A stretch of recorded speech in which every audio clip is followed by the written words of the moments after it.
a way also we were telling a story. So in a way also we're telling a story which also is kind of like mythical, because it is about Amir and it's his perspective, and then we edit out certain moments of his life to tell a story, which is not necessarily, well, it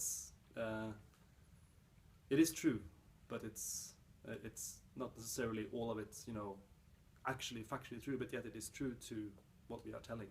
Can you expand on that? Because I think the idea of truth is very interesting in documentary performances of all kinds. And I mean, I learned this a lot from working on this show in particular. But do you want to expand on that? You're saying that not all of it is true, but it is true. What does that mean? Yeah, well, I kind of like to say that in fact, when you this is just my theory or idea, that when you work with documentary or historically based material, you can say that you have like three layers of truth. It's like it's very objective, as objectively and factually true as possible, or it has a kernel of truth, or it might be truer than the truth. When I say true than the truth, it's like it's about you make a choice to say something about something bigger than what is actually happening there. That you're just using aesthetics to actually, even though it might have happened exactly like that, you're still being true to the storytelling and the viewpoint of the story.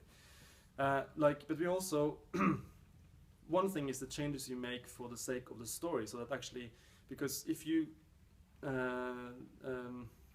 it is interesting with this factual truth, because I believe that nothing really can be said to be, that the idea of the objective factual truth, total objective, is in a way a myth, because everything that is written down about what's happened before is through a certain perspective, and it's all colored by what you've chosen to take part to give, and what you've edited away. And you might also say history, in a way, you know, history is written down by mainly, at least in the West, white men with their perspective and all that. So and even your own memories are not really factually true, because you are, without really knowing it, we know that we change them, and the memories we tell a lot, they suddenly become changed. I guess that's also true with Amir, but still there's a kernel of truth to what he's telling. So when making choices also, like there's an actual, like towards the end, kind of like a climax, when Syed, this character, this sidekick, he dies in a quite brutal, horrifying fashion, and very immediate fashion. And so it was a bit unclear when exactly this happened, because Amir he thought it would happen at a certain battle. And at that particular battle, there was a scene in front where he met this Iraqi scout and bonded with this Iraqi scout, which was very beautiful, and it's told about humanity, universally about how humanity still consists or remains even in times of war. And in this particular battle, there was also a scene where Amir sees a lot of, just after Syed's death, sees a lot of like hundreds of thousands of young men, and from 8 years old to 8 years old, walking over a minefield, just blowing themselves up, sacrificing themselves for the cause, and winning the battle through this tidal wave of blood, right? Really. This is like a kind of like a climax of sorts. But then it turned out that actually this particular battle, where these two other things happened, Syed wasn't killed. He was killed at a later battle.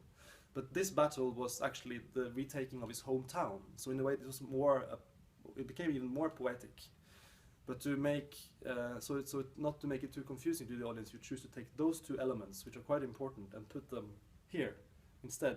Even though the meeting with the Iraqi scout happened in a more rocky area instead of the very more jungly, moist area of Abadan, it still happened. So we just put it there to make, and it could have happened still there. So it's about making something that it makes it easier for the audience to really fully appreciate those things. Because if you are too concerned with the actual order things happen, then you might actually lose the quality of the elements. So it's also about being in service to these things, and making people remember them also.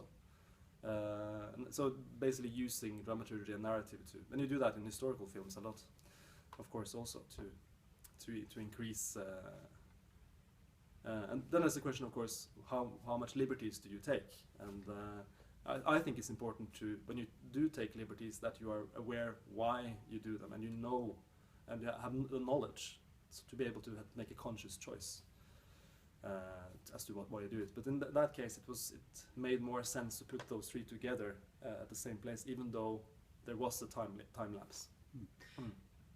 Have you reflected on the kind of ethical implication of that, of changing things for the sake of telling a better story? Is it right to, in a sense, lie to the audience in order to tell perhaps what you believe is a greater truth? Well, there's this we have this idea that there is this very clear line between what is just a myth and what is clear truth. And I think it's a fictional line. So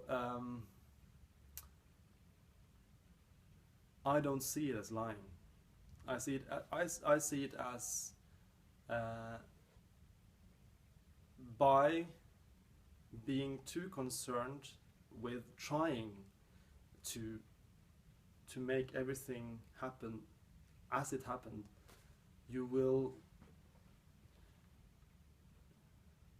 if you try to do that, as I said, you will never be able to. You'll never be able to get there. It's like this holy grail that you cannot reach.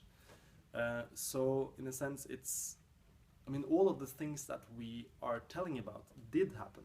So we're not making up a totally new thing that Amir single-handedly defeated 100 Vikings in single combat. I mean, we're not like really taking it all out. It's all. I think the fact that it's a bit like using the Aristotelian like unity of place in a way to put things together. It makes the stories more resonant, and I think and by that I believe, as long as you are aware that you're doing it, I think that it's very important not to get too caught up in that working with historical documentary theater, because then you would be having. I mean, I'm not here having a lecture. I am here doing art, and art you always have to do an aesthetical turning point. And also when I tell personal stories, like also small personal stories, I have to think, what is this story in service of? I'm not just telling this because this happened to me and I'm going to tell it exactly the way it happened. Maybe I will do that around the table, but even then I will embellish. So it's about thinking, okay, in truth, even though the idea might be that we're here to tell a story the way it actually happened, I think even all, in a way, kind of like personal stories has become a mythological world of its own. That is because we are kind of like we're not disconnected from the old myths in a way. But we are really working, it's as if personal stories that everyone really wants to hear is like taking that place and become a mythology of its own. I think about I made a performance about myself and my relationship with my grandfather, and I call it a family mythological mystery play. That's like the subtext of it, or the tagline. Because I think, whatever, you tell some stories again and again, and those stories become truth in effect.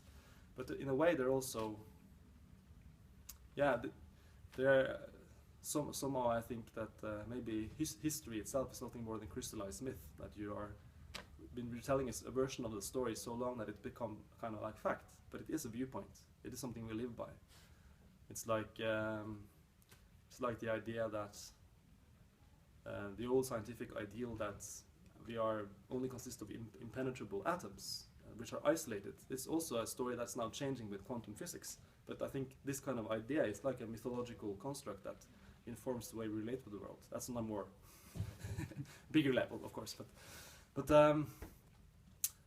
it is interesting, and of course you should always be aware of these ethical implications. I thought about that, but that's maybe not so connected to because I tend to view all this material as story, being a storyteller. So I might, this is something I also should be aware of, I might sometimes maybe lose grasp with the fact that for some people because I at once it's there. I view it as material, and to make a story that will tell about something bigger or more universal. So it's good to always have that with you, so you're aware of where the borders might be, of course.